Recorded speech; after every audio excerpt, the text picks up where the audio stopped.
কেন্দ্রীয় শহীদ মিনারে অভিনেতা, নাট্যকার, ২১শে পদক প্রাপ্ত শিল্পী ডক্টর ইনামুল হকের মরদেহ শ্রদ্ধা জানাচ্ছেন সর্বস্তরের মানুষ। আমরা সরাসরি চলে যাচ্ছি সেখানে।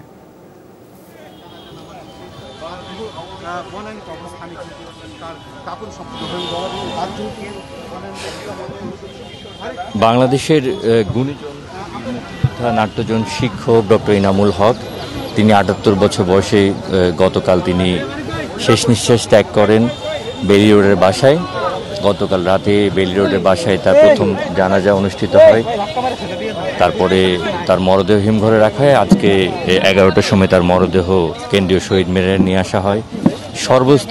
সর্বস্তরের মানুষ তাকে শেষবারের মতো শ্রদ্ধা নিবেদন করতে এসেছেন। এই শোক, শ্রদ্ধা, ভালোবাসায় ডক্টর ইনামুল হককে তারা স্মরণ করছেন।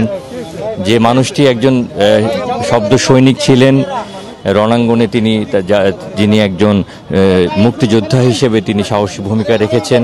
সাংস্কৃতিক আন্দোলন এবং অন্যান্য যে আন্দোলন, যেটি হচ্ছে বাংলাদেশ সুস্থ সংস্কৃতি অসাম্প্রদায়িক বাংলাদেশ গড়ার যে আন্দোলন, সেই আন্দোলনে একজন বলিষ্ঠ যোদ্ধা ছিলেন ডক্টর ইনামুল হক। ৪৩ বছর তিনি শিক্ষকতা করেছেন।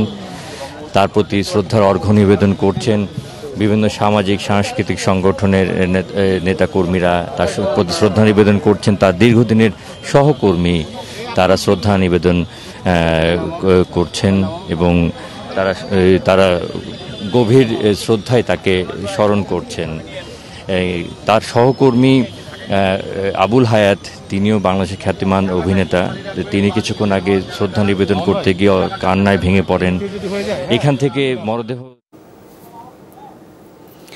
আমাদের সহকর্মী নাজমুল হোসেন কথা বলছিলেন ডক্টর এনামুল হকের যে মরদেহে শ্রদ্ধা জানাচ্ছেন কেন্দ্রীয় শহীদ মিনারে সেই বিষয়ে।